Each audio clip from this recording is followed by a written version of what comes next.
voici un cœur de volaille.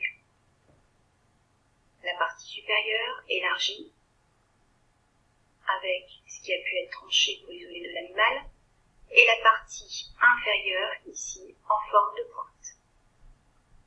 Donc, cette partie-là sera la partie haute au niveau de notre corps, au niveau de sa position dans notre corps.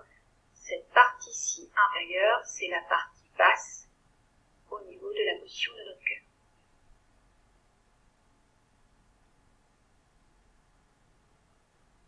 Quand on le retourne, on voit que cette partie ici est plus plate que la partie qui était de l'autre côté qui apparaissait bombée. Cette partie ici, c'est la partie qui correspondra à notre dos. Cette face ici, c'est celle qui serait contre notre dos. La partie bombée de l'autre côté, ce serait celle qui serait au niveau de notre ventre, partie ventrale.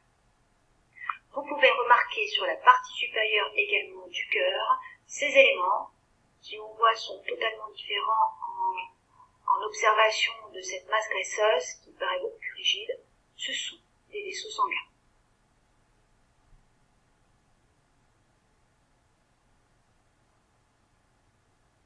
Voilà la partie ventrale sur laquelle on peut faire apparaître un trécoup. Autrement dit, pour aller voir ensuite ce qui se passe à l'intérieur du cœur, on peut trancher le cœur transversalement ainsi pour aller voir comment il se constitue à l'intérieur.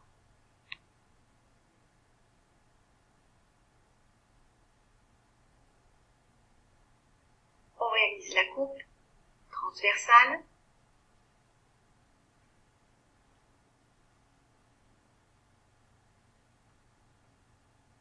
Et nous pouvons donc observer l'intérieur du cœur. Et on voit que l'intérieur du cœur présente deux cavités, deux ouvertures. En voilà une ici, avec une paroi très épaisse.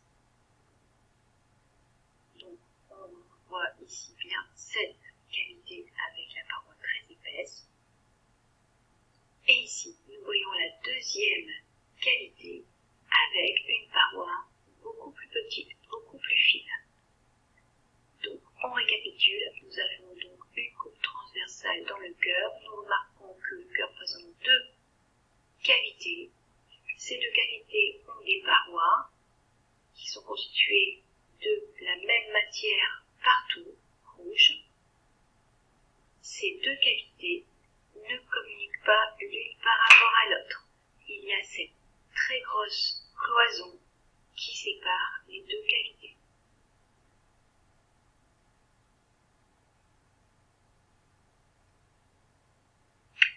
Le cœur, tel qu'on le voit ici, il est en position ventrale. Autrement dit, c'est la partie qui serait en direction de notre ventre.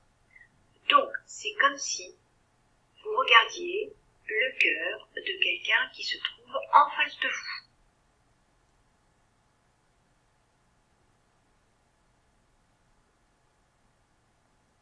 Donc ici, la partie ventrale, je répète, donc c'est le cœur de quelqu'un qui se trouverait en face de vous. Donc ici, ce serait sa partie gauche et ici, ce serait sa partie droite.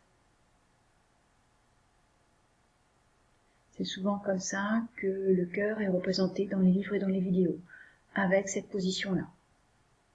Face ventrale devant, gauche ici et droite ici. Cela va être important pour la suite, vous verrez, de la leçon.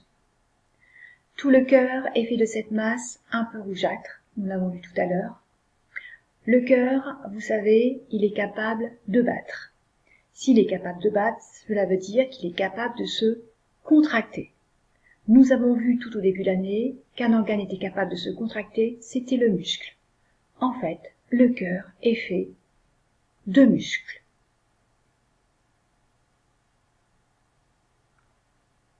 Simplement, ce muscle, il est particulier. C'est-à-dire qu'en fait, ce n'est pas un muscle plein, il est effectivement fait de plusieurs parties, avec des parties creuses, les cavités, avec cette fameuse cloison, cette fameuse paroi. mais le cœur, c'est un muscle.